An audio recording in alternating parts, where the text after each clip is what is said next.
আপনাদের জাতির পিতা মুজিব হতে পারে, আমাদের জাতির পিতা মুজিব নয়। যে শেখ ফ্যামিলি চলে যাবে, জিয়া ফ্যামিলি আসবে, জিয়া ফ্যামিলি চলে যাবে, শেখ ফ্যামিলি আসবে, বাংলা গণতন্ত্র বলতে এটা বুঝি না। 90 জনগণকে কলা দেখানো হয়েছে, 24-এ তাদেরকে কলা দেখানো যাবে না বাংলাদেশে। আমরা গণতন্ত্র বলতে বুঝি জনগণের অধিকার। এই জনগণের অধিকার ফেরতে যেতে যদি আবার শেখ ফ্যামিলি, জিয়া ফ্যামিলি, মওদুদি ফ্যামিলির আবার ফেরত আনার চেষ্টা করতে হবে। আপনাদের সাথে রাজপথে শক্ত লড়াই হবে। শক্ত লড়াইয়ের আপনারা সবাই প্রস্তুতি নেন। ইনশাআল্লাহ লড়াইয়ে আমরা জিতবো। সেই লড়াইয়ে দেখা হবে আবু সাঈদ আর উত্তরসূরিরা জয়ী হবে। বর্তমানে রাজনৈতিক দলগুলোর মধ্যে 72-এর আওয়ামী লীগের যে সংবিধান রয়েছে সেটার প্রতি তাদের পিরিত জেগে উঠেছে। যদি এত ভালোবাসা থাকে তাহলে মুজিবকে আপনারা কেন জাতির পিতা মেনে নিচ্ছেন না? আমরা যখন মুজিববাদের গর্ত থেকে উঠে দাঁড়াচ্ছি, নতুন করে মওদুদিবাদ এবং জিয়াবাদের গর্ত আমাদের সামনে আবির্ভূত হয়েছে। আমাদের মঞ্জিলে মকসুদ হলো বাংলাবাদ।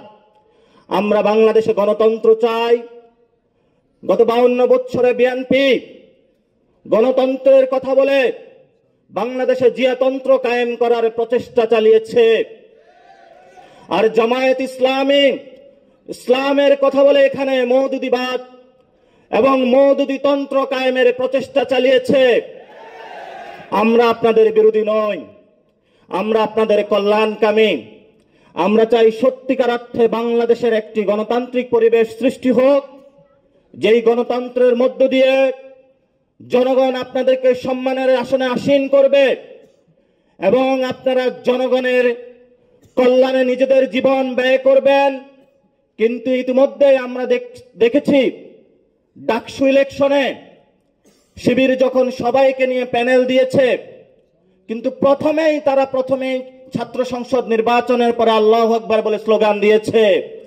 আমরা বাংলাদেশে আল্লাহু আকবার স্লোগানের বিরোধী নই, কিন্তু ছাত্ররা আপনাদেরকে যেই কারণে ভোট দিয়েছে, আপনারা এই পর্যন্ত ইউনিভার্সিটির সমাধান কল্পে একটি প্রকল্প জনগণের সামনে হাজির করতে পারেন নাই। বরঞ্চ জামায়াত ইসলামীর কার্যক্রম হিসেবে আপনারা ছাত্রদেরকে, ইউনিভার্সিটিগুলোকে অস্থিতিশীল করার জন্য নতুন করে পায়তারা চালাচ্ছেন। আমরা আপনাদেরকে হুঁশিয়ার করে দিতে চাই, ছাত্ররা আপনাদেরকে ভোট দিয়েছে, আপনারা সম্মানের আসনে আসীন হয়েছেন। আপনারা গণতন্ত্রের জন্য কাজ করুন, বাংলাদেশের শিক্ষা ব্যবস্থার জন্য কাজ করুন। আপনারা কোনো দলের নয়।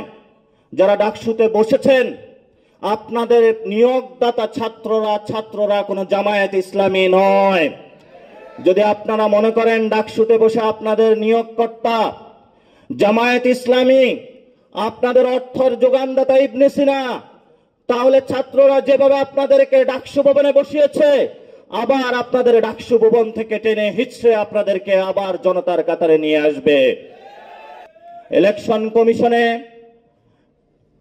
মিলিটারি থেকে একজন পার্সন দেওয়া হয়েছে, জামায়াত ইসলামী থেকে একজন দেওয়া হয়েছে, বিএনপি থেকে একজন দেওয়া হয়েছে।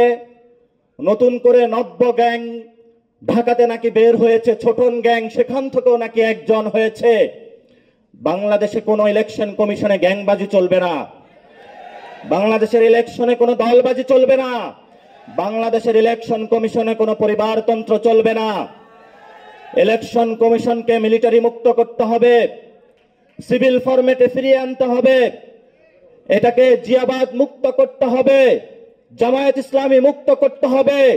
জনগণের ইলেকশন কমিশন জনগণকে ফেরত দিতে হবে।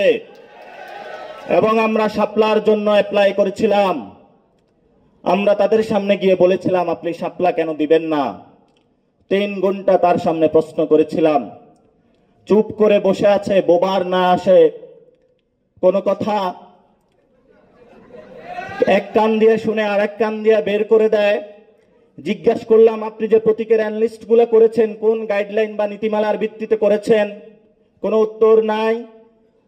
বললাম যে আপনি শাপলা দিবেন না কোন নীতিমালার ভিত্তিতে? উত্তর নাই।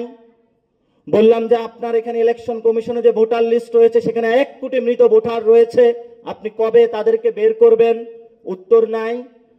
বললাম যে ইলেকশন কমিশনে দুর্নীতি হচ্ছে, আপনি কি করবেন? বলল উত্তর নাই। বললাম যে ইলেকশন কমিশনে আওয়ামী লীগের যে আমলে নিয়োগপ্রাপ্ত লোকগুলো রয়েছে আপনি কবে তাদেরকে বের করবেন বলে উত্তর নাই। তবে এই ক্ষেত্রে একটি চমকপ্রদ উত্তর তারা দিয়েছে। একদিন নামাজের পরে নাকি সবাইকে ডেকেছে, বলে তোমরা সবাই কোরআনের শপথ করো, ইসলামের শপথ করো, তোমরা আগামী ইলেকশনে আওয়ামী লীগের দিকে মুখ ফিরাবে না, জনগণের জন্য কাজ করবে।